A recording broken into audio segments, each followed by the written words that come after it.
Hello hello hello. Welcome welcome welcome. हाँ जी, क्या हाल चाल? सब बढ़िया चकाचक। तो मैं आपका दोस्त और होस्ट अर्जुन जगवानी आज लेके आया हूँ एक नया टॉपिक, एक नई वीडियो। तुम लोग बोलते हो कि रोज रोज आ जाते हैं सर नए नए टॉपिक लेके। भाई, लेके आ रहा हूँ तो पढ़ो ना। क्या मौसम है पढ़ने का? तो देखो, आज जो अपना टॉपिक है बहुत इंपॉर्टेंट टॉपिक है। क्यों इंपॉर्टेंट टॉपिक है? क्योंकि ये आपके बोर्ड एग्जाम्स के पर्पज से भी इंपॉर्टेंट है। प्लस हायर फिजिक्स, अगर आप कभी आगे जाके फिजिक्स कहीं पढ़ते हो कॉलेज लाइफ में, तो वहाँ पे भी इंपॉर्टेंट है। ठीक, बोर्ड एग्जाम्स में तो पूछा ही जाता है, उनका फेवरेट टॉपिक है वेव ऑप्टिक्स से। इससे related question, Young's double slit experiment से रिलेटेड क्वेश्चन तो हमेशा दे देते हैं। ठीक, दूसरी बात, फिर आगे हायर फिजिक्स में इससे रिलेटेड कॉन्सेप्ट्स हैं, इससे रिलेटेड और एक्सपेरिमेंट्स हैं। तो अगर यहाँ पे बेस स्ट्रांग रहेगा तो वहाँ पे ज़्यादा अच्छे से समझ पाओगे, और बेस स्ट्रांग रहेगा, कॉन्सेप्ट स्ट्रांग रहेगा, तो बोर्ड एग्जाम्स में तो फिर निकाल ही लोगे। ठीक है, तो शुरू करते हैं बिना किसी देरी के। टॉपिक देखो, पहले हम लोगों ने क्या क्या पढ़ चुके हैं अभी तक। प्रिंसिपल ऑफ सुपरपोजिशन और वेव्स पढ़ चुके हैं कि वेव्स आपस में ओवरलैप करती हैं तो एक रिजल्टेंट वेव बनाती हैं। ठीक है, और रिजल्टेंट वेव का जो डिस्प्लेसमेंट होता है वो उनके वेक्टर सम के बराबर होता है। ठीक, ये पढ़ चुके हैं अभी तक हम लोग। ठीक, principle of superposition of waves पढ़ा था। फिर हम लोगों ने इंटरफेरेंस ऑफ लाइट पढ़ा था। इंटरफेरेंस ऑफ लाइट एक नेचुरल फिनोमिना है। इसमें क्या होता है कि अगर जब भी वेव सुपर इम्पोज करती हैं कि किसी पॉइंट पे ओवरलैप करती हैं, तो सिंपल सी चीज़ होती है, या तो इंटेंसिटी कहीं पे, लाइट की इंटेंसिटी कहीं पे मैक्सिमम होती है, कहीं पे मिनिमम होती है। यानी अलग अलग पॉइंट पे अगर ओवरलैप कर रही हैं लाइट की वेव्स, इस पॉइंट पे अगर ओवरलैप कर रही, इस पॉइंट पे ओवरलैप कर रही, इस पॉइंट पे ओवरलैप कर रही, तो इन तीनों पॉइंट पे लाइट की इंटेंसिटी अलग अलग हो सकती है। कहीं पे मैक्सिमम हो सकती है इंटेंसिटी, कहीं पे इंटेंसिटी मिनिमम हो सकती है, कहीं पे मैक्सिमम हो सकती है। और अगर इंटेंसिटी मैक्सिमम हो तो ब्राइट जोन बनता है। ठीक है, और इंटेंसिटी मिनिमम हो तो डार्क जोन बनता है। यानी अगर इंटेंसिटी मैक्सिमम है, ठीक, तो वहां पे एक ब्राइट स्पॉट बनेगा, एकदम चमकता हुआ स्पॉट बनता है। अगर इंटेंसिटी मिनिमम है तो वहां पे एक डार्क स्पॉट बनता है, एक डल स्पॉट बनता है। और वही कहीं पे मैक्सिमम होती है, कहीं पे मिनिमम होती है।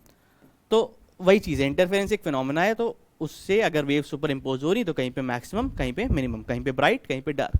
अब इसी को दो पार्ट में डिवाइड कर दिया गया, constructive interference, destructive interference. Constructive है कि आप ब्राइट जोन को अगर हम लें, जहां पे ब्राइट स्पॉट बन रहा है, इंटेंसिटी मैक्सिमम हो रही, तो उसे कंस्ट्रक्टिव इंटरफेरेंस कहा गया। जहां पे डार्क स्पॉट बन रहा है, इंटेंसिटी मिनिमम हो रही, उसे डिस्ट्रक्टिव इंटरफेरेंस कहा गया। ठीक, और इसी कंस्ट्रक्टिव और डिस्ट्रक्टिव इंटरफेरेंस को अगर हम मिला दें तो हमें एक पैटर्न मिलता है, bright dark, bright dark, bright dark. तो हमें एक ब्राइट डार्क का ये जो पैटर्न मिलता है, ऑल्टरनेट ब्राइट डार्क, इस पैटर्न को हम लोग कहते हैं इंटरफेरेंस पैटर्न। ठीक है, ये इंटरफेरेंस पैटर्न होता है। इसमें ब्राइट जो स्पॉट मिल रहे हैं उसे कंस्ट्रक्टिव इंटरफेरेंस कहते हैं, डार्क स्पॉट जो मिल रहे हैं उसे डिस्ट्रक्टिव इंटरफेरेंस कहते हैं। ठीक है, तो अब देखो, कंस्ट्रक्टिव इंटरफेरेंस की कोई कंडीशन होती थी और डिस्ट्रक्टिव इंटरफेरेंस की कोई कंडीशन होती थी। कंस्ट्रक्टिव इंटरफेरेंस के लिए पाथ डिफरेंस और फेज डिफरेंस बताया था मैंने। डिस्ट्रक्टिव इंटरफेरेंस के लिए भी पाथ डिफरेंस और फेज डिफरेंस बताया था। पाथ डिफरेंस, फेज डिफरेंस क्या है, ये पिछली वीडियो में आराम से डिटेल में डिस्कस कर चुका हूं कि पाथ डिफरेंस क्या होता है, फेज डिफरेंस क्या होता है। तो एक बार देख लेना जरूर, तो यहाँ पे चीजें और सही से समझ में आएंगी। ठीक है, तो पाथ डिफरेंस मैंने कंस्ट्रक्टिव इंटरफेरेंस के लिए बताया था, क्या होता है, या तो फर्स्ट ब्राइट के लिए या तो देखो पाथ डिफरेंस 0 भी हो सकता है, लैम्डा भी हो सकता है, 2 लैम्डा भी हो सकता है, 3 लैम्डा भी हो सकता है, एंड सो ऑन। तो अगर इसका जनरल फॉर्मूला निकालो पाथ डिफरेंस का तो एम लैम्डा होता है। M lambda where m starts from 0। ठीक, तो ये पाथ डिफरेंस होता है वो कंस्ट्रक्टिव इंटरफेरेंस। ठीक, और लैम्डा होती है आपकी वेवलेंथ ऑफ लाइट। ठीक, और फेज डिफरेंस क्या होता है, फेज डिफरेंस होता है कंस्ट्रक्टिव इंटरफेरेंस के लिए 0 भी हो सकता है, 2 पाई भी हो सकता है, 4 पाई भी हो सकता है, 6 पाई भी हो सकता है, एंड सो ऑन। यानी इवन मल्टीपल ऑफ पाई, यानी इसको हम कह सकते हो 2m पाई। ठीक, वेयर m स्टार्ट्स फ्रॉम 0। ठीक, तो जनरल फॉर्मूला ये हो गया। ठीक, और बाकी ऐसे आपको समझना हो तो आप ऐसे एंगल समझ सकते हो। ठीक, ये कंडीशन थी फॉर कंस्ट्रक्टिव इंटरफेरेंस।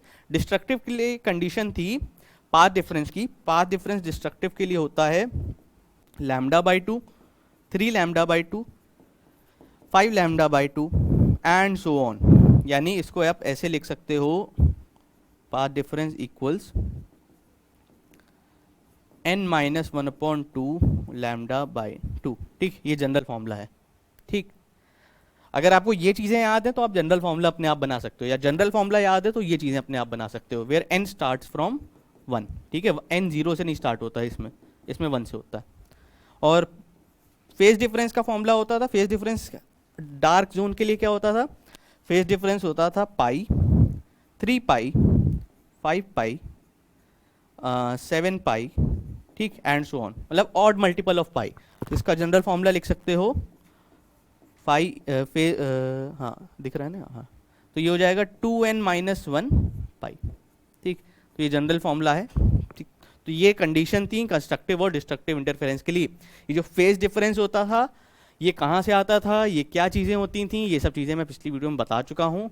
और यही एंगल रखने पे ब्राइट और डार्क क्यों बन रहा है ये भी बता चुका हूँ। ठीक, हालांकि उसका कहीं ना कहीं रेफरेंस आएगा यहाँ पे यंग्स डबल स्लिट एक्सपेरिमेंट में, तो यहाँ पे भी थोड़ा बहुत बताऊंगा, पर वहाँ पे ज़्यादा सही से बताया है तो वहाँ पे समझ लो। ठीक, अब देखो फिर कंडीशंस बताई थी कुछ कि सोर्सेज कोहेरेंट होने चाहिए, कोहेरेंट सोर्सेज की फ्रीक्वेंसी सेम होनी चाहिए, ठीक है, उनका एम्पलीट्यूड ऑलमोस्ट इक्वल होना चाहिए, तो ये सब बताया था। कोहेरेंट सोर्सेज क्या होते हैं ये बताया था, जिनका फेज डिफरेंस किसी एक पॉइंट पे कांस्टेंट हो, ठीक है, तो वो होते हैं कोहेरेंट सोर्सेज। फिर बताया था, फिर अब जो हम लोग का टॉपिक है वो है यंग्स डबल स्लिट एक्सपेरिमेंट, बहुत इंपॉर्टेंट टॉपिक है। इसका ये फिगर है, इस फिगर पे जो बना बनाया फिगर है इस पे आऊँगा बाद में, पहले फिगर बनाते हैं कैसे। ठीक है, तो इसकी क्या होती है, इसकी डेरिवेशन है, यंग्स डबल स्लिट एक्सपेरिमेंट की डेरिवेशन है। तो इसमें ये आपको डायग्राम बनाना पड़ेगा। फिर इसकी डेरिवेशन आती है कि ब्राइट जो फ्रिंज होती है, यानी जो ब्राइट स्पॉट मिल रहा है हमें, पहला ब्राइट स्पॉट कहाँ मिलेगा, या पहला डार्क स्पॉट कहाँ मिलेगा, या दूसरा ब्राइट स्पॉट या दूसरा डार्क स्पॉट कहाँ मिलेगा, या एक general formula nth bright spot या nth डार्क स्पॉट कहाँ मिलेगा। ठीक, तो ये सब चीज़ें। तो देखो एक्सपेरिमेंट क्या था, एक्सपेरिमेंट ऐसा था, इसको शॉर्ट में YDSE भी लिख लो। एक्सपेरिमेंट ऐसा था कि एक डबल स्लिट ली गई।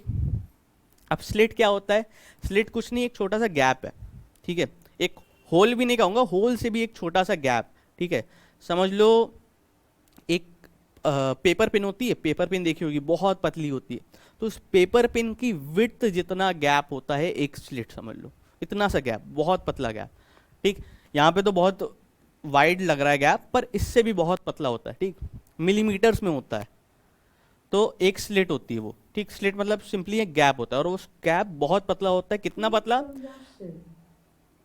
जितना आपकी वेवलेंथ होती है लाइट का उसके ही ऑर्डर में। ठीक, तो वेवलेंथ लाइट की कितनी होती है, नैनोमीटर होती है, तो वो जो गैप होना चाहिए वो भी नैनोमीटर का ही गैप होना चाहिए लगभग। ठीक, उसी ऑर्डर की होती है जो गैप होता है, तो ये एक कंडीशन है।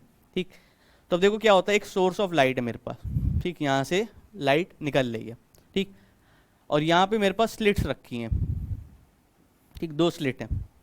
इसको मैंने, हाँ देखो यहाँ से देखो क्या होगा, लाइट निकलेगी, ये एक वेव फ्रंट निकला, आगे गया है वेव फ्रंट, ये वेव फ्रंट और आगे गया, ये वेव फ्रंट और आगे गया, ये वेव फ्रंट और आगे गया। ठीक, अब वेव फ्रंट पे यहाँ पे एक पॉइंट है और यहाँ पे एक पॉइंट है। ठीक, क्या होता है, लाइट तुमने वेव थ्योरी पढ़ी है कि अगर ये सोर्स है तो इससे वेव फ्रंट निकलेगा। ठीक, वेव फ्रंट हालांकि हर डायरेक्शन में निकलेगा, पर मैं तुम्हें एक ही डायरेक्शन में बता रहा हूँ, यहाँ पीछे क्या हो रहा है उससे मतलब नहीं। तो वेव फ्रंट आगे पहुँचा यहाँ पे जब, तो हमें पता है वेव फ्रंट पे जितने भी पॉइंट्स होते हैं they act as a secondary source, वो खुद में एक सोर्स की तरह एक्ट करते हैं। तो यहाँ पे मान लो एक सोर्स की तरह एक्ट कर रहा है S1, यहाँ पे एक सोर्स की तरह एक्ट कर रहा है S2। ठीक, तो यहाँ पे 2 सोर्स हो गए। ठीक, तो यहाँ पे S1 और S2 मेरे 2 सोर्स हैं। ठीक, या 2 स्लिट्स के नाम भी कह सकते हो, पर यहाँ पे मैंने 2 सोर्स मान लिए हैं। अब यहाँ से लाइट निकलेगी, ठीक, इस स्लिट से पास होगी, तो अब देखेंगे स्क्रीन पे कैसे ऑब्टेन हो रही है। ठीक है, तो अब देखो कुछ चीज़ें और बुक में कहीं कहीं दिया है ऐसे, ठीक, तो कंफ्यूज मत होना, दोनों चीज़ें सही हैं, ऐसे भी समझना सही है वैसे भी समझना सही। क्या दिया है देखो, हाँ बुक में दिया है, कभी कभी ऐसे दिया है आपको बुक में, यहाँ पे एक कॉन्वेक्स मिरर से लेंस दे दिया है, कॉन्वेक्स लेंस लगा दिया है, और यहाँ पे ऐसे लाइट को ऐसे पैरेलली यहाँ पे S1 और S2 से दिखा दिया है पास होते हुए। ठीक, कुछ बुक्स में ऐसे दिया है। ठीक, ये भी सही है, लाइट को ऐसे यहाँ कॉन्वेक्स मिरर लगा, कॉन्वेक्स लेंस लगा के यहाँ से पैरेलली पास करा देते हैं, फिर यहाँ से लाइट पास होती है तो फिर स्क्रीन पे ऑब्टेन होती है। ठीक, तो वो भी सही है। और जैसे हम लोगों ने इसको डायरेक्ट लिखना चाहो, यहाँ पे सिर्फ इतना सा डायग्राम में सिर्फ इतना बनाना चाहो तो भी ठीक है। ठीक है, देखो यहाँ पे मैंने पीछे डायग्राम में इतना ही बनाया, ये एक सोर्स बनाया, यहाँ पे S1 S2 बना दिए। ठीक, दुनिया भर का यहाँ पे कोई कॉन्वेक्स लेंस और कुछ नहीं लगाया है, ऐसे बना दो कोई दिक्कत नहीं। ठीक है, क्योंकि उस कॉन्वेक्स लेंस से बस मतलब ये होता है कि हमें वेव्स ऐसे पैरेलल करानी होती है। ठीक, हर डायरेक्शन में निकल ली, हमने सिर्फ 2 वेव्स चाहिए पैरेलल। ठीक, हालांकि कोई इतना वो नहीं है, ऐसे भी बना सकते हो। तो यहाँ पे अपने पास एक सिंगल सोर्स था। ठीक, फिर यहाँ पे एक स्लिट S1, ये स्लिट S2। ठीक, ये 2 स्लिट्स हैं मेरे पास, यानी 2 गैप्स हैं छोटे छोटे। अब इसके थ्रू लाइट पास होगी और ये गैप एक्चुअल में बहुत पतले गैप हैं, बहुत ही ज़्यादा छोटे। ठीक है, और यहाँ पे मेरे पास एक स्क्रीन है। ठीक, जिसपे मैं इंटरफेरेंस का पैटर्न ऑब्टेन करूँगा। ठीक, यहाँ पे मेरे को लाइट के स्पॉट्स मिलेंगे, ब्राइट या डार्क जैसे भी स्पॉट्स बनेंगे मैं यहाँ पे ऑब्टेन कर लूँगा। ये एक सेंट्रल हॉरिजॉन्टल लाइन है। ठीक, एकदम सेंट्रल लाइन है इन दोनों स्लिट्स के बीच की। ठीक, ये मान लो ये जो स्लिट्स हैं इनके बीच का डिफरेंस है, इन दोनों स्लिट्स के बीच का डिफरेंस मैं ले रहा हूँ स्मॉल डी। ठीक है, इन दोनों स्लिट्स के बीच का गैप है। ठीक है, जो स्मॉल डी है it is a gap between these slits. ठीक, अब देखो ये एक हॉरिजॉन्टल लाइन होगी। अब देखो यहाँ से यहाँ पे एक सोर्स है S1, यहाँ पे एक सोर्स है S2। ठीक, अब देखो यहाँ से लाइट पास होगी, यहाँ से लाइट वेव पास होगी।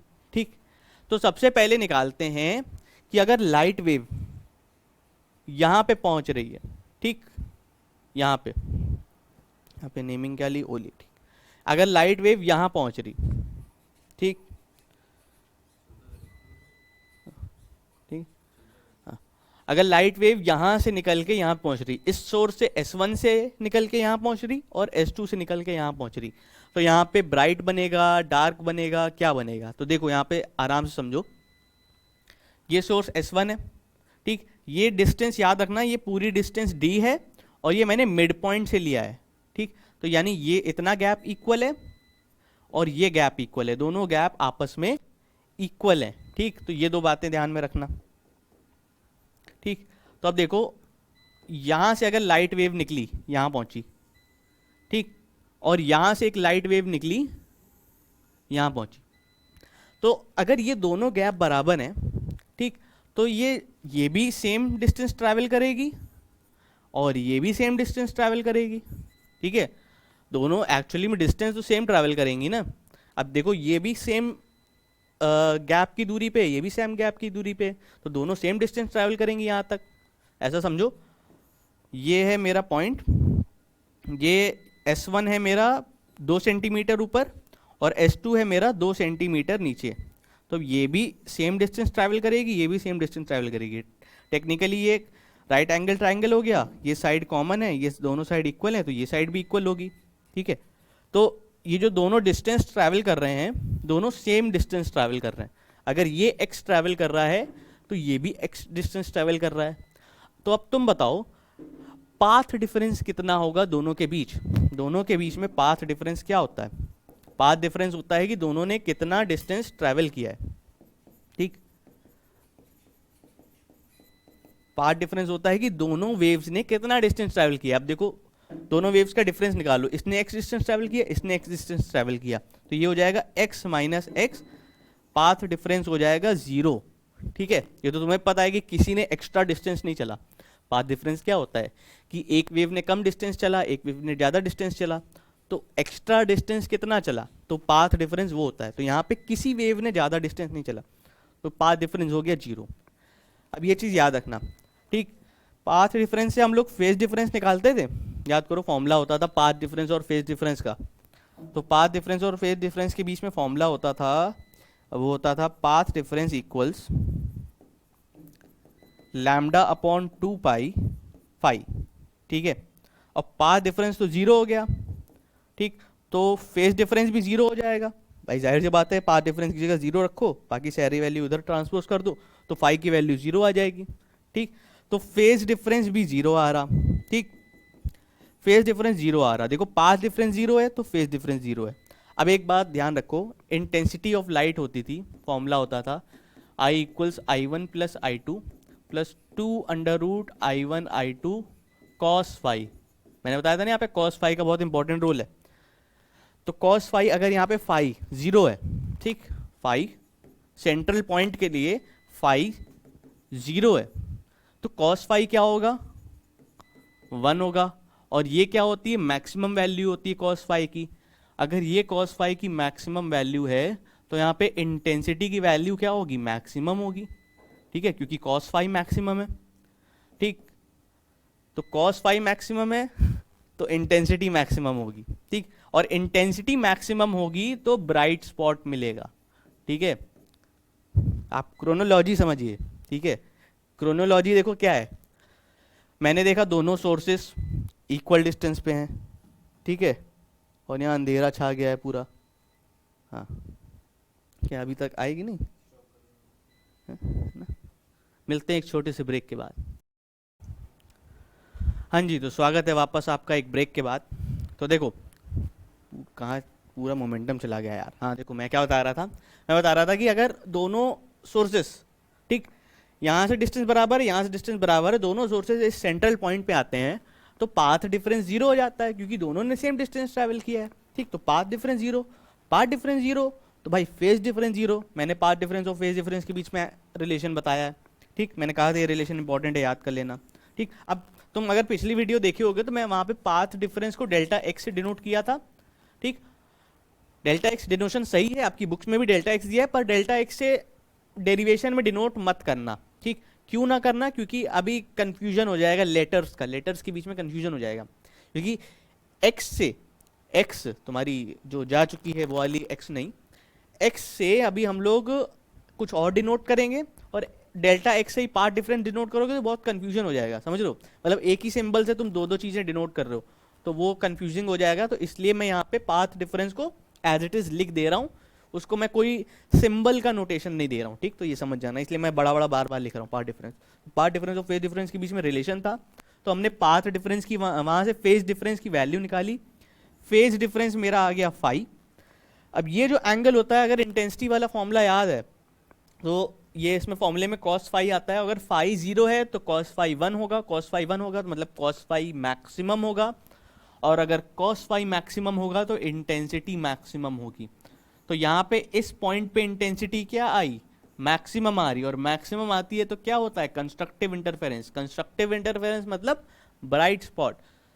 तो यहाँ पे एक क्या मिलेगा, एक ब्राइट स्पॉट मिलेगा, यानी जो सेंट्रल पॉइंट है उस पे हमेशा हमेशा हमेशा ब्राइट स्पॉट मिलेगा, ठीक है। ये बता रहा हूँ बहुत आराम से, बहुत प्यार से।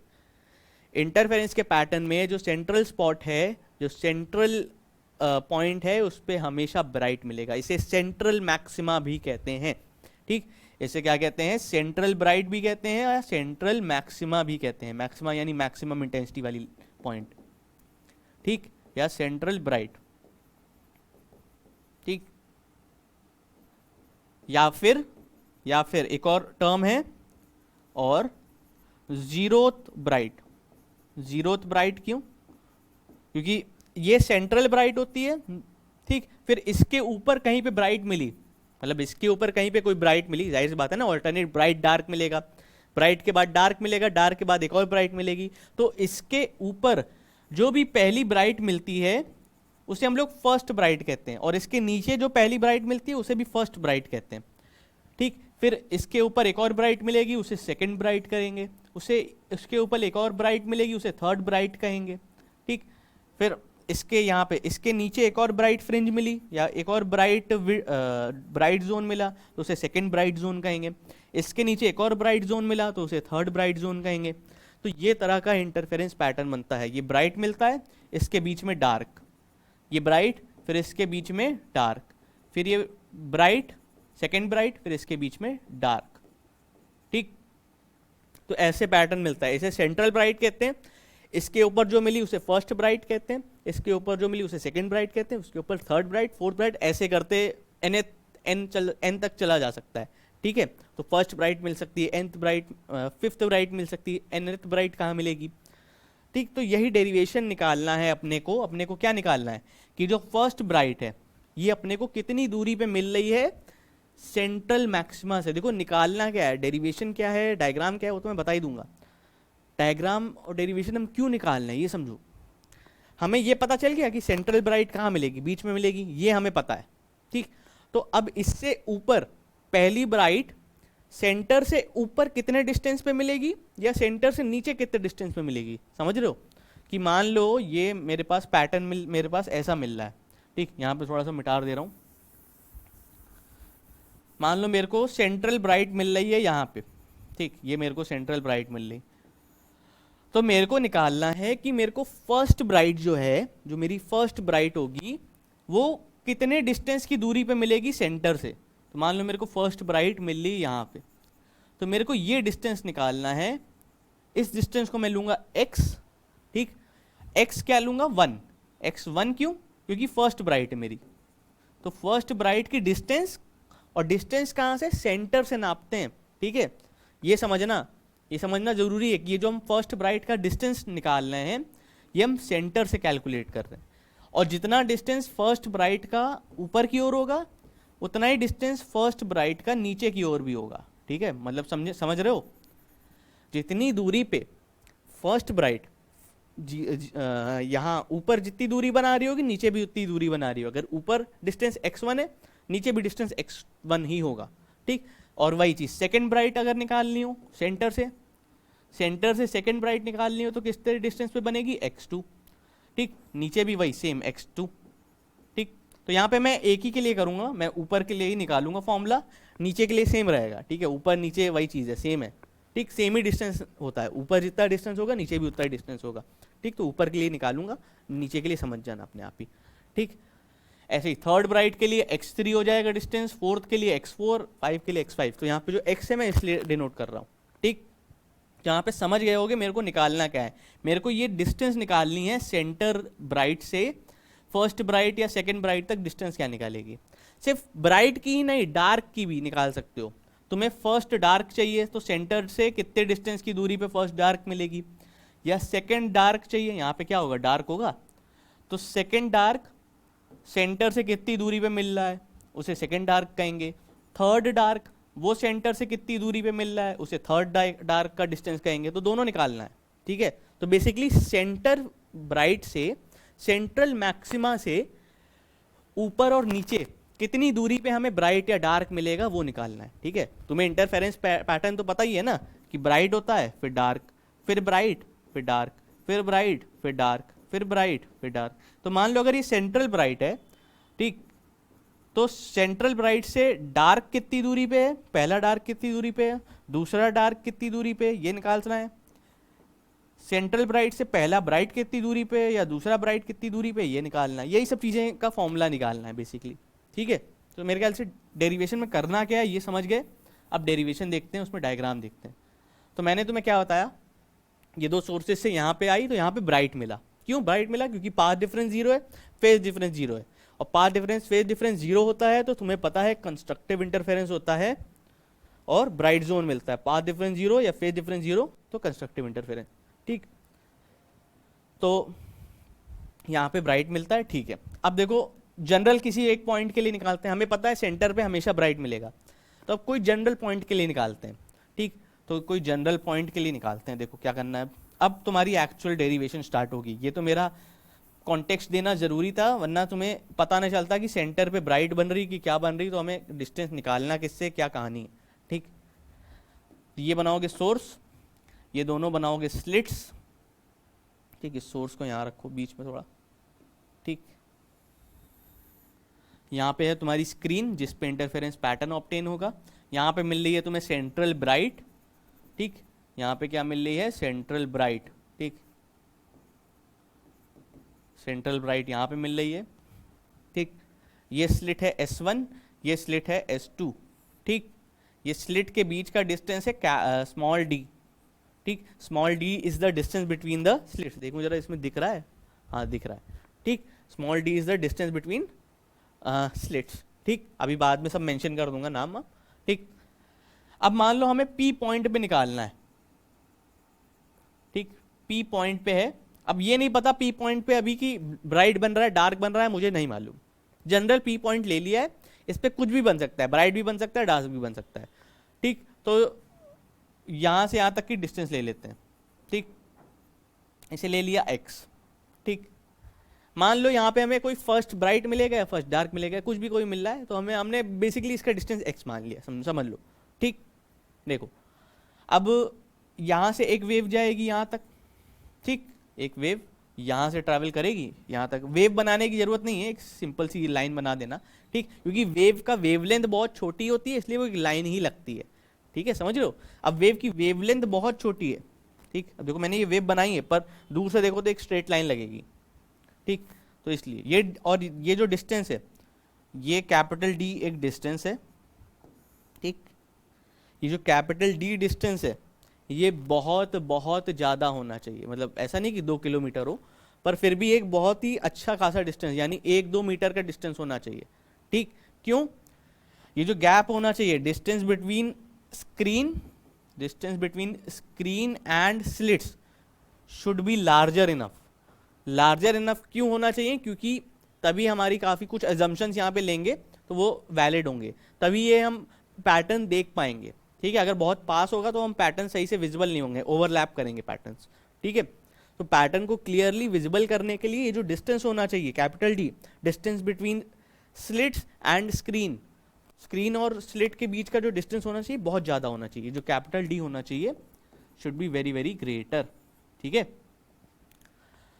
तो अब देखो यहाँ से एक वेव निकली, यहाँ तक पहुँची, S2 से एक वेव निकली, यहाँ तक पहुँची, ठीक है, इसको थोड़ा और सही से बना लूँ, ठीक, यहाँ तक पहुँची, एक वेव यहाँ से निकली है, एक वेव यहाँ से निकली है, ठीक है, दोनों इस P पॉइंट पे ओवरलैप करेंगी, P पॉइंट पे सुपर इम्पोज करेंगी, तो यहाँ पे कोई इंटेंसिटी आएगी, मैक्सिमम मिनिमम कुछ भी, ठीक है, तो यहाँ पे इंटरफेरेंस होगा। ठीक, ठीक है भाई। अब यहाँ सेंटर से मैं एक डिस्टेंस ले लेता हूँ यहाँ तक, सेंटर से यहाँ तक का वो ले लेता हूँ, ठीक, हाँ, ये ले लेता हूँ थीटा।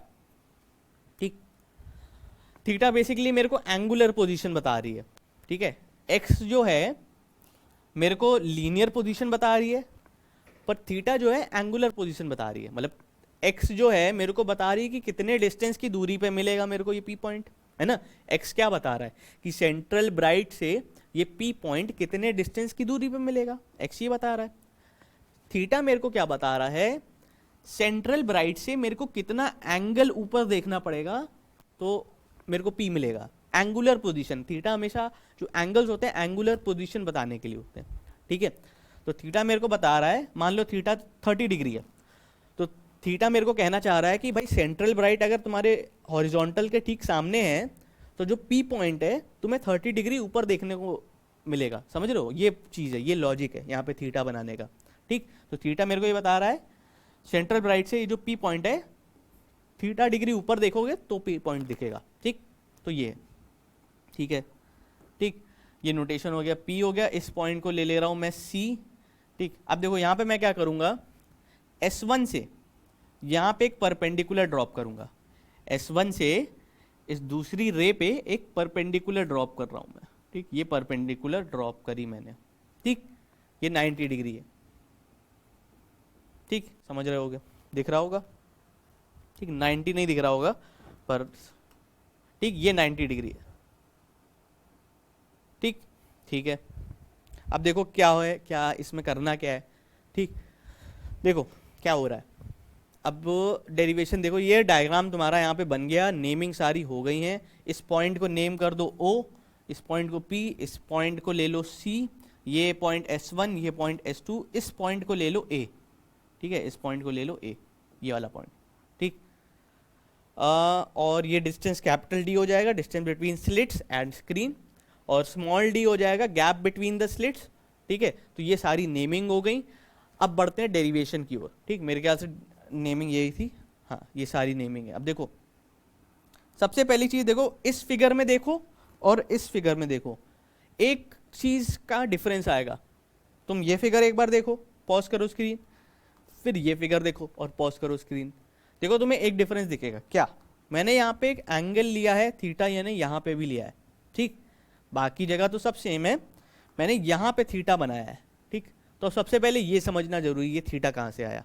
ठीक, देखो थीटा कहाँ से आया, ऐसे समझो, मैंने तुम्हें एक चीज़ बताई, क्या, d is very very greater than small d, यानी जो गैप है ये फिगर में तो देखने में बहुत छोटा लग रहा है पर एक्चुअल में काफ़ी लंबा गैप है, ठीक है। तो ये जो बहुत लंबा गैप है इससे एक चीज़ होती है क्या, अब तुम बोलो, मैं तुम्हें एक एग्जांपल दूं, समझना, मैं तुम्हें बोलूँ क्या, ऐसे नहीं, देखो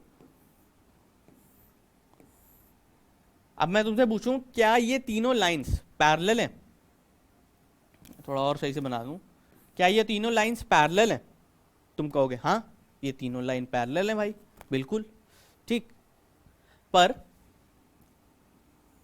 अगर मैं कहूं ये ऐसे जा रही हैं, ठीक, तो अगर मैं पूरा बना देता तो तुम कहते भाई पैरेलल नहीं है, ठीक। तो देखो यही लॉजिक यहां पे भी लग रहा, देखना ये दो लाइन है, मान लो ये दो लाइन है यहां पे, या तीन लाइन है यहां पे इंटरसेक्ट कर रही है तीनों लाइनें, तो अभी तुम कहोगे तो भाई ये लाइन पैरेलल नहीं है, ठीक। पर अगर मैं ये मिटा दूं, ठीक, तो कहीं ना कहीं तुम कहोगे कि भाई हाँ भाई ये लाइन पैरेलल है, ठीक।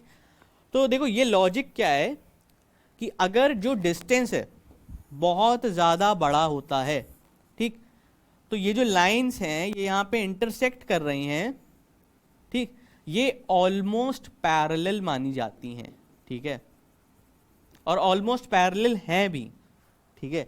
तो ये ऑलमोस्ट पैरेलल मानी जाती हैं, तो यही लॉजिक लग रहा है यहाँ पे। देखो इनको, ये लाइन और ये लाइन, ये तीनों ऑलमोस्ट पैरेलल हैं, ठीक है। अब तुम खुद ही देखो, तुम अगर तुम सिर्फ इतना पार्ट देखो तो ये तीनों पैरेलल लगेंगी, ठीक, सिर्फ इतना पार्ट देखो आखिरी का, तो ये तीनों पैरेलल लगेंगी, तो इन तीनों पे ये जो एंगल्स बनेंगे सब कॉरेस्पॉन्डिंग और सारी प्रॉपर्टीज फॉलो करेंगे, ठीक। तो क्योंकि ये डिस्टेंस बहुत बड़ा है, इसीलिए S1P CP and S2P appear to be parallel, ठीक। ये एक एजम्पशन यहां पे लिया गया है, ठीक है, एजम्पशन इसके बेसिस पे लिया गया है, तो इसमें जो ये जो डेरिवेशन है इसमें कुछ एजम्पशंस लिए गए हैं, ठीक। तो उन्हीं एजम्पशंस को लेंगे तभी हम ये डेरिवेशन कर पाएंगे। तो ये एक एजम्पशन है कि ये तीनों रेज पैरेलल हैं, ठीक। अब तीनों रेज पैरेलल हो गई तो भाई लॉजिक क्या हुआ समझो, ये एंगल मेरे पास थीटा है, ये दोनों रेज पैरेलल हैं, देखो भाई ये पैरेलल, ये भी पैरेलल, मैंने मान लिया पैरेलल क्योंकि दोनों मतलब वही चीज़ है, मैंने पैरेलल मान ली है, ठीक।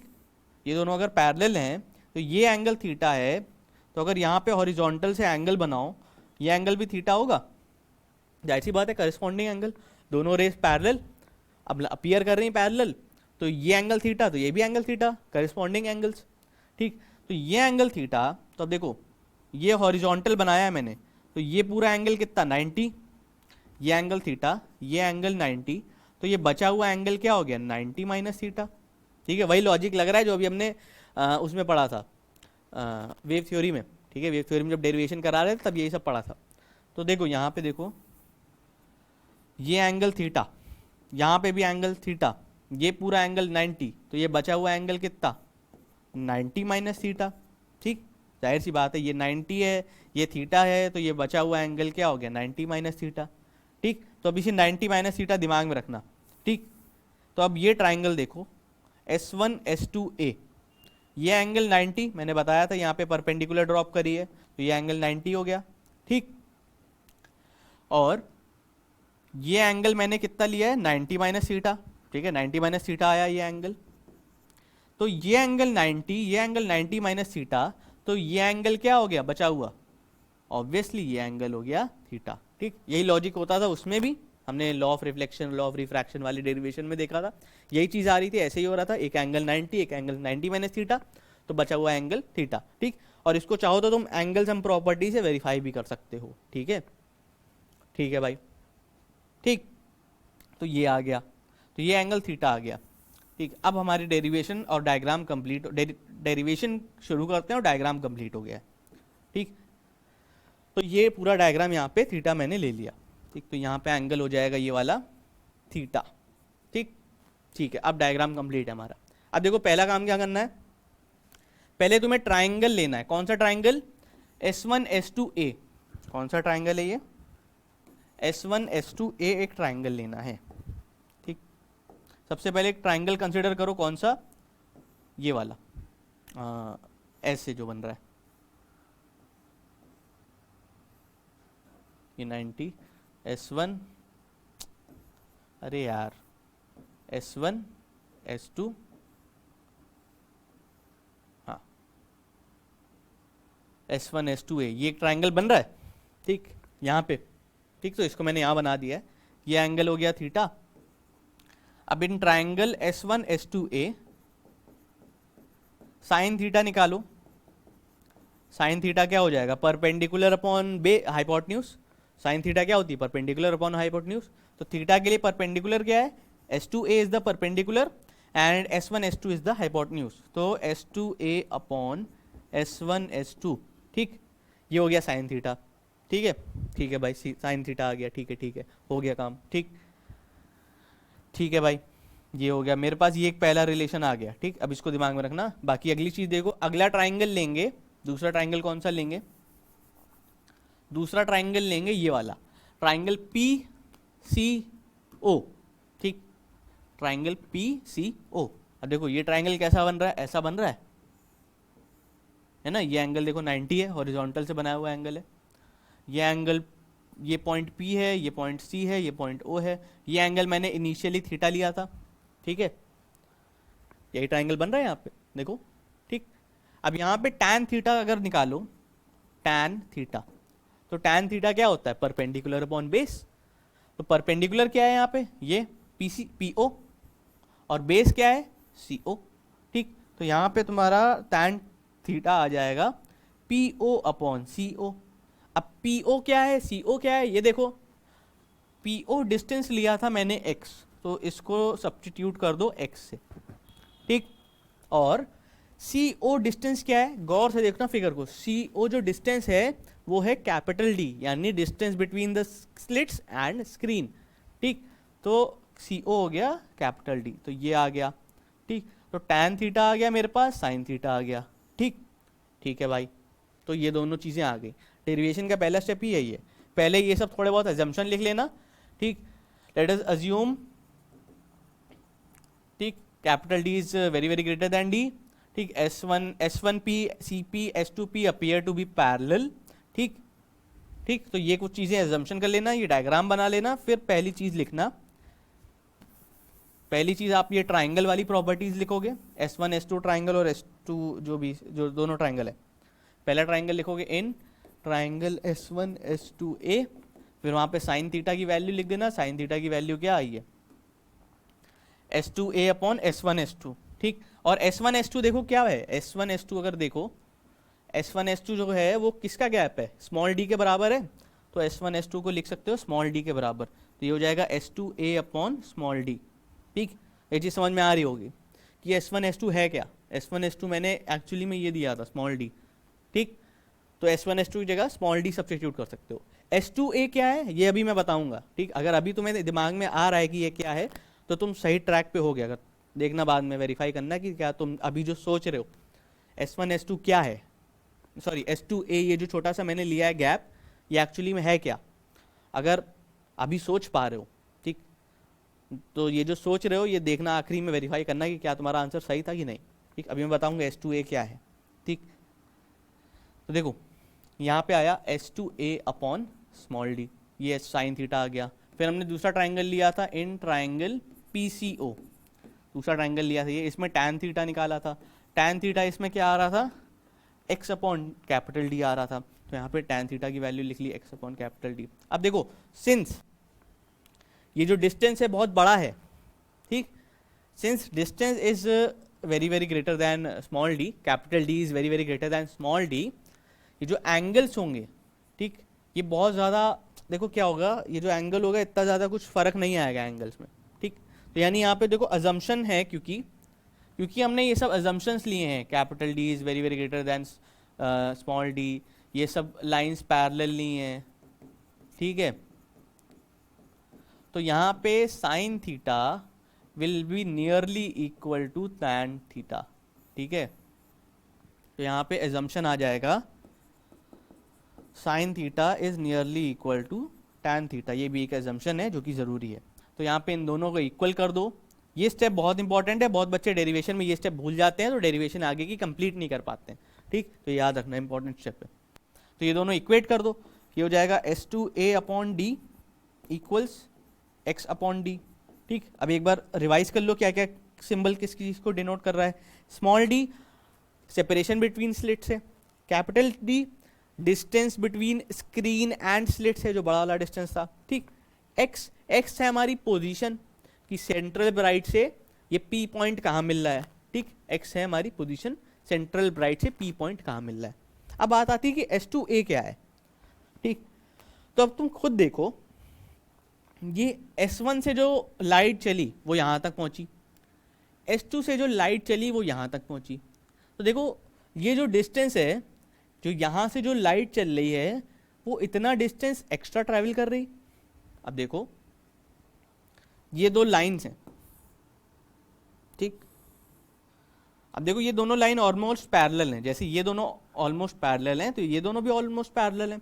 ठीक, तो एक सेकेंड, हाँ, अब अगर ये दोनों लाइन ऑलमोस्ट पैरेलल हैं तो तुम देखो इसने कम डिस्टेंस ट्रैवल किया और इसने ज़्यादा डिस्टेंस ट्रैवल किया।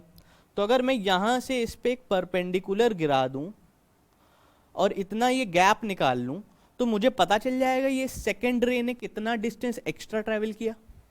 ये जो बचा हुआ है मेरे पास, ये जो आ रहा है, ठीक भाई, इतना डिस्टेंस तो सेम है ना, यहाँ से लेके यहाँ तक का डिस्टेंस तो सेम है। ठीक, यहाँ से लेके यहाँ तक का डिस्टेंस तो सेम है। ये जो बचा हुआ है यही तो एक्स्ट्रा है। ये जो एक्स्ट्रा डिस्टेंस है कि सेकंड से जो रे निकली या सेकंड से जो वेव निकली, इसने ये एक्स्ट्रा डिस्टेंस ट्रैवल किया है। ठीक है, इस फिगर से समझो, यहाँ से S2 से जो रे निकल रही है ये एक्स्ट्रा डिस्टेंस ट्रैवल कर रही है। भाई इतना डिस्टेंस और इतना डिस्टेंस तो बराबर है, ऑलमोस्ट बराबर, इसलिए क्योंकि ये दोनों पैरेलल हैं, मतलब पैरेलल अपीयर कर रही हैं। ठीक, तो सिर्फ इतना ही डिस्टेंस जो है S2 is the extra distance travelled, ये एक्स्ट्रा डिस्टेंस है।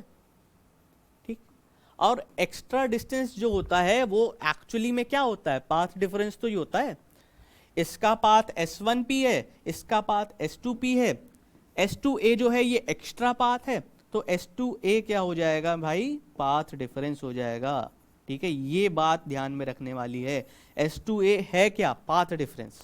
ठीक, ये पॉइंट समझने वाला है। अगर तुमने कुछ देर पहले यही सोचा था दिमाग में तो बिल्कुल सही सोचा था, अगर ये नहीं सोचा था तो कोई बात नहीं, अब सोचना। ठीक है, S2A क्या है, पाथ डिफरेंस है। ठीक, ठीक है भाई, ये चीज़ हो गई अपने को क्लियर। S2A है पाथ डिफरेंस। यहाँ मैं पाथ डिफरेंस को डेल्टा एक्स से नहीं लिखूंगा।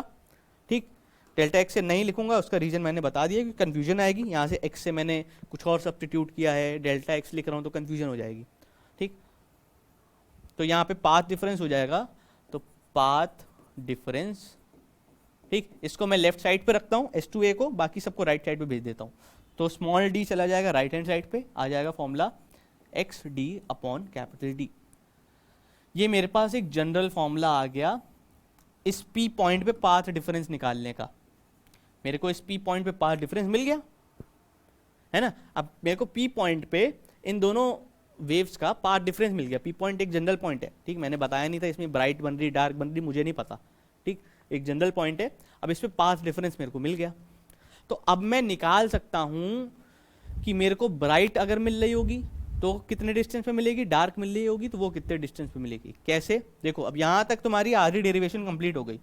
तुमने ये लिखे दो ट्राइंगल, दोनों को sine theta equal tan theta equal कराया, ये रिलेशन एस्टैब्लिश किया, इसमें S2A को पाथ डिफरेंस के बराबर बताया, यहाँ पे लिख देना साइड में S2A is equals to path difference.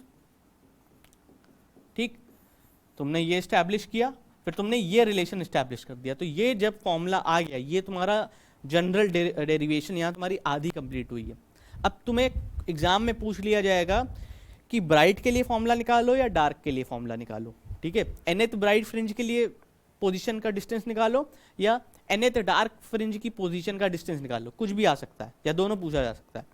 तो मैं पहले अगर निकालूं, मैं अगर पहला केस रखूं फॉर कंस्ट्रक्टिव इंटरफेरेंस, अगर मैं सपोज करूं, अगर मैं लेट करूं, अगर मैं मानूं यहाँ पे ब्राइट स्पॉट बन रहा है, अगर मैं ये सपोज करता हूँ, ठीक, फॉर कंस्ट्रक्टिव इंटरफेरेंस, ठीक, तो मैंने एज्यूम किया, let us assume we obtain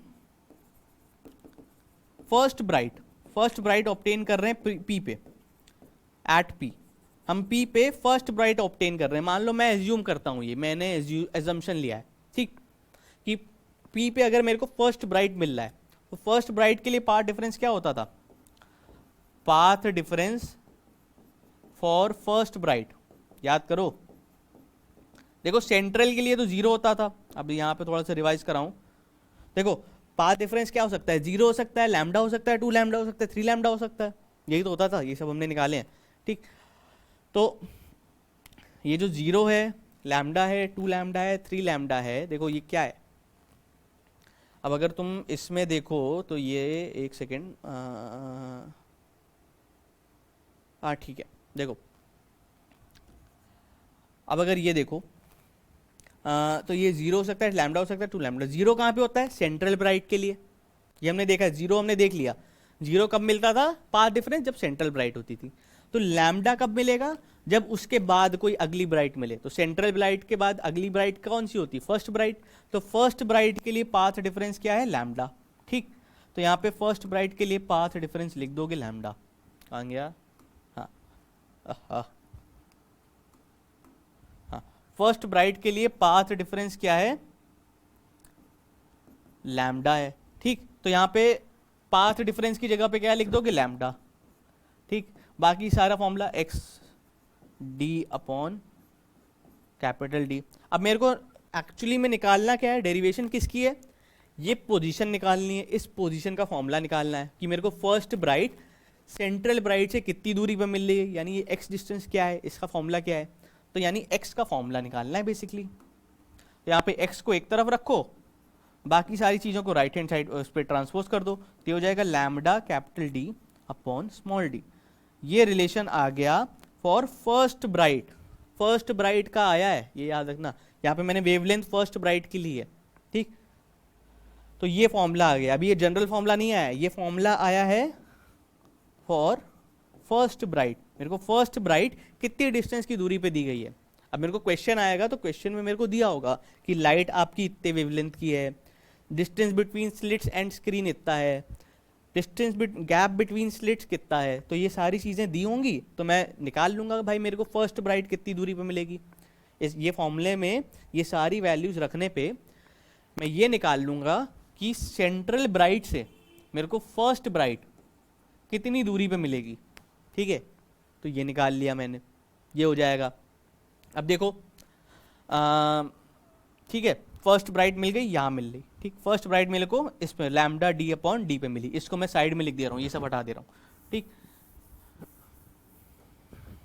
तो मेरे को फर्स्ट ब्राइट कितने पे मिली, d lambda by small d. ये मेरे को फर्स्ट ब्राइट की पोजीशन मिली फ्रॉम सेंट्रल मैक्सिमा, ठीक। अब यही अगर मेरे को सेकेंड ब्राइट पता करनी होती, अगर मेरे को ऑब्टेन करनी होती सेकेंड ब्राइट, ठीक, मेरे को ऑब्टेन करनी होती सेकेंड ब्राइट, तो देखो सेकेंड ब्राइट के लिए पाथ डिफरेंस क्या होना चाहिए, सेकेंड ब्राइट के लिए पाथ डिफरेंस होना चाहिए 2 लैम्डा। देखो 0 सेंट्रल के लिए, लैम्डा फर्स्ट ब्राइट के लिए, तो 2 लैम्डा पाथ डिफरेंस होना चाहिए सेकेंड लैम्डा के लिए, 2 मतलब सेकेंड ब्राइट के लिए। तो पाथ डिफरेंस की जगह पे यहाँ पे क्या लिख दोगे, यहाँ पे पाथ डिफरेंस की जगह पे क्या लिख दोगे, 2 लैम्डा, क्योंकि सेकेंड ब्राइट चाहिए, और यहाँ पे हो जाएगा वही formula x D upon capital D. बाकी सारी चीज़ें उस साइड भेज दो, तो ये हो जाएगा 2 lambda D upon small D equals x. इसको और सही से लिख सकते हो तो ऐसे लिखो, x equals 2 D lambda by small D, ठीक। ये दिख रहा होगा, दिख रहा है कि नहीं दिख रहा, हाँ दिख रहा है। तो यहाँ पे देखो ये जो पोजीशन आई, ये किसकी आई, सेकेंड ब्राइट की आई फ्रॉम सेंट्रल मैक्सिमा। तो मेरे को सेकेंड ब्राइट की पोजीशन क्या मिल गई, 2 D lambda by small D, ठीक। अब यही थर्ड लैम्डा थर्ड ब्राइट की निकालनी होती। अब देखो मेरे ख्याल से तुम लोग को आइडिया लग रहा है क्या फॉर्मूला बनेगा, ठीक। थर्ड ब्राइट की अगर निकालनी होती पोजीशन, ठीक, इसमें थोड़ा सा मेहनत लगेगी बताने में, ठीक, मेरे को समझाने में टाइम लग रहा, पर जब तुम एक बार ये डेरिवेशन समझ जाओगे तुम्हें लिखने में ज़्यादा टाइम नहीं लगेगा।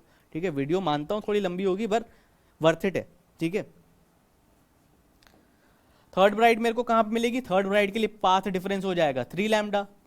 ठीक है, उसी तरह से तो थर्ड ब्राइट के लिए पाथ डिफरेंस लगाओगे 3 लैम्डा, वही चीज लिखोगे x। ठीक, फिर वही ट्रांसपोज करोगे 3 lambda d upon small d equals x, फिर इसी को सब्सटीट्यूट करोगे तो x इक्वल्स ये हो जाएगा 3d लैम्डा बाई d। तो ये किसकी आ गई position? For third bright fringe from central maxima. Central maxima से थर्ड ब्राइट के बीच में जो डिस्टेंस होता है वो ये हो गया। ठीक, तो यहाँ पे थर्ड ब्राइट के लिए क्या फॉर्मूला आ गया? 3d lambda by d। तो अब देखो यहाँ से देखो फॉर्मूले देखो, फर्स्ट ब्राइट के लिए निकालना है तो d लैम्डा बाई d, इसको लिख लो ऐसे 1d lambda by d। Second bright का निकालना है तो 2d lambda by d, third bright के लिए निकालना है तो 3d लैम्डा बाई d। ऐसे ही करते करते अगर मैं कोई जनरल ले लूँ, यहाँ पे मैं ले लूँ, मेरे को nth ब्राइट मिल रही है, यहाँ पे मैं कहूँ कोई nth ब्राइट। ठीक, n कोई जनरल ब्राइट है, अब उसकी कोई भी वैल्यू हो सकती है। nth ब्राइट के लिए अगर मेरे को फॉर्मूला निकालना है, अब n की वैल्यू कुछ भी हो सकती है, 2 हो सकती है, 4 हो सकती है, 10 हो सकती है, 12 हो सकती है।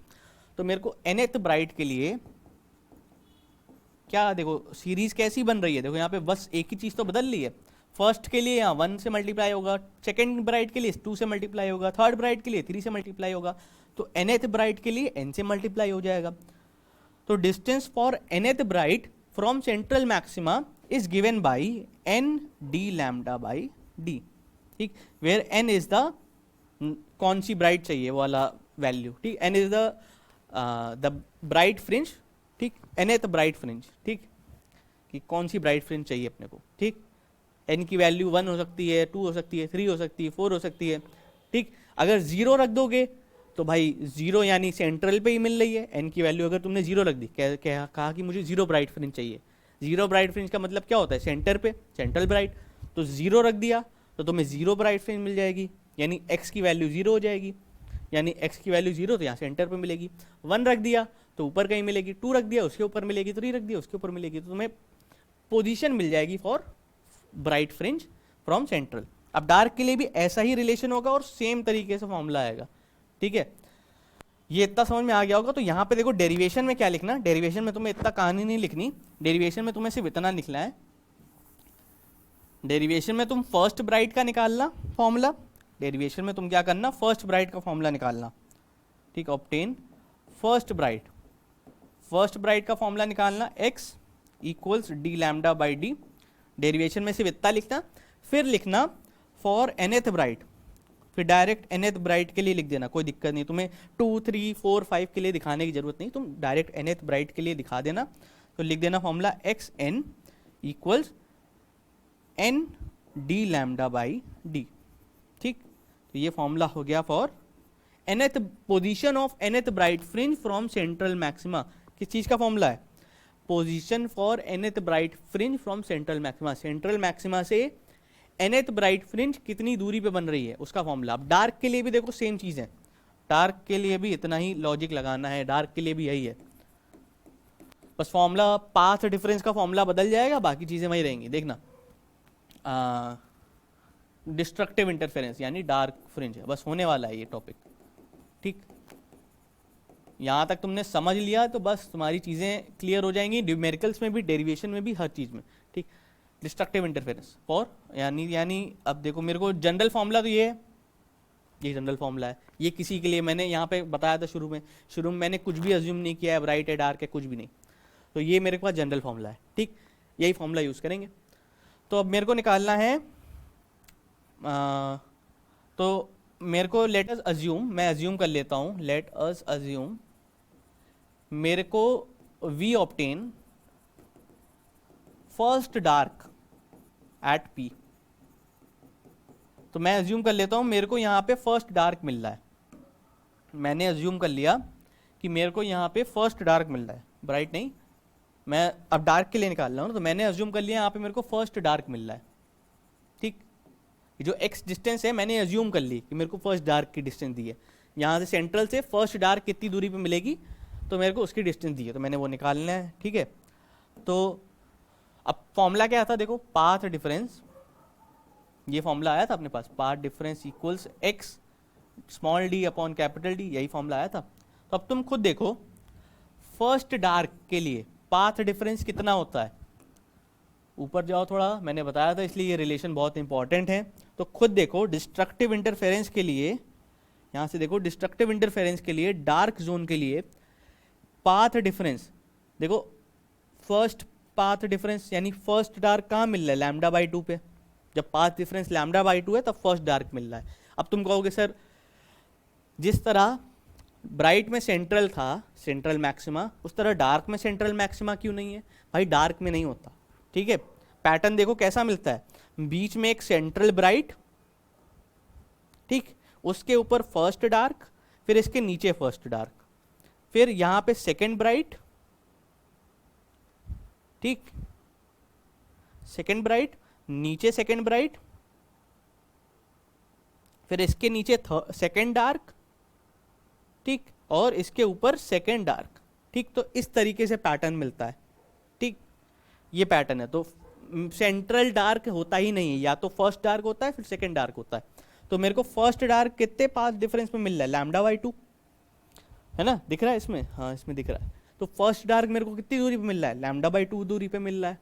ठीक, मतलब पाथ डिफरेंस कितना है, लैम्डा बाई 2।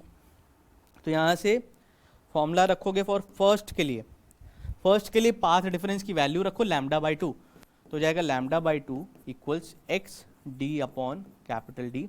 तो यहाँ पे ट्रांसपोज कर दो तो हो जाएगा डी लैम्डा बाई 2, है ना, डी लैम्डा बाई 2 डी, ऐसा आ जाएगा। ऐसा कुछ आ रहा रिलेशन, है ना। इसको कैसे लिखोगे, ऐसे लिखना, लैम्डा बाई 2 एक तरफ लिखो, lambda by 2, sorry D lambda by D ऐसे लिखो, और 1/2, ठीक, ऐसा लिख लो। हाँ ठीक है, ऐसे लिखो। तो 1/2, या फिर इसको ऐसे ना लिख के ऐसा लिखो, कैसा लिखो, मतलब एक सही लिखने का तरीका, ऐसे भी लिख सकते हो, कोई वो नहीं है। तो D lambda by 2 upon D, हाँ ऐसे लिखो। ठीक, लैम्डा बाई 2 ऐसे लिख दो, एक में लिख लो, हालांकि वो नीचे आ जाएगा 2, कोई वो नहीं है, पर ऐसे लिख लो। ठीक, तो x इक्वल्स क्या आ गया, D lambda by 2 upon D. ठीक, ये पहले डार्क के लिए हो गया। तो फर्स्ट डार्क के लिए मेरे को फॉर्मूला क्या मिल गया, हाँ फर्स्ट डार्क के लिए क्या फॉर्मूला मिल गया, x1 equals D lambda by 2 upon D. ये फर्स्ट डार्क के लिए फॉर्मूला मिल गया। अब यही सेकेंड डार्क के लिए निकालोगे तो क्या हो जाएगा, सेकेंड डार्क के लिए क्या होता है, सेकेंड डार्क के लिए होता है 3 लैम्डा बाई 2। ठीक, सेकेंड डार्क के लिए पार्ट डिफरेंस क्या होता है, 3 लैम्डा बाई 2। ठीक, तो सेकेंड डार्क के लिए अगर यहाँ निकालोगे तो ये हो जाएगा, सेकेंड डार्क के लिए यहाँ लैम्डा बाई 2 की जगह पे रखो 3 लैम्डा बाई 2। ठीक, सेकेंड डार्क के लिए निकालना है, सेकेंड डार्क के लिए अगर निकाला तो लैम्डा बाई 2 की जगह मैंने 3 लैम्डा बाई 2 रख दिया। ये सारी वैल्यूज ट्रांसपोज करोगे तो x इक्वल्स आ जाएगा d 3 lambda by 2 upon small d। ठीक, ये वैल्यू आ गई। ठीक, तो ये आ गई सेकेंड डार्क के लिए x2 d lambda by 2 upon d। ठीक, ठीक है भाई। अब देखो, sorry 3d lambda by 2, 3d lambda by 2 upon d। ठीक, ये आ रहा है। ठीक है, ठीक है भाई। अगला देखो, अगला अगर मेरे को थर्ड डार्क निकालनी हो, अगर मेरे को निकालनी हो थर्ड डार्क,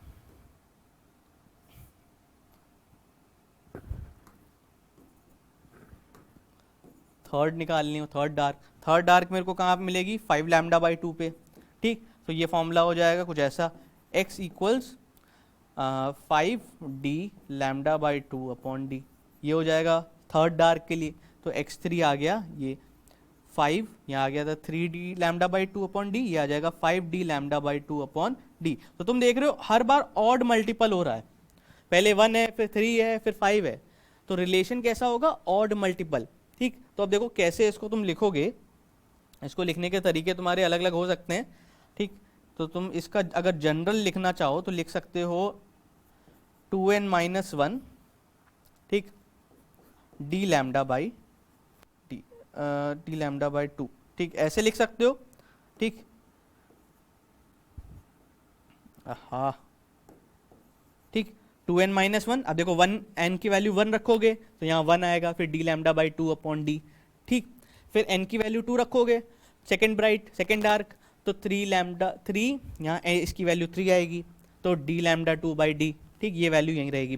n की वैल्यू 3 रखी, n की वैल्यू यहाँ 3 रखो तो आएगा 5, तो 5 D lambda by 2 upon D, तो ये आएगा, ठीक। तो ऐसे भी लिख सकते हो जनरल फॉर्मूला, या एक और सिंपलर तरीका है, ऐसे लिख लो general formula, nth dark fringe for nth dark spot या nth डार्क जोन, ठीक, मान लो मैं nth के लिए निकाल रहा हूँ, कोई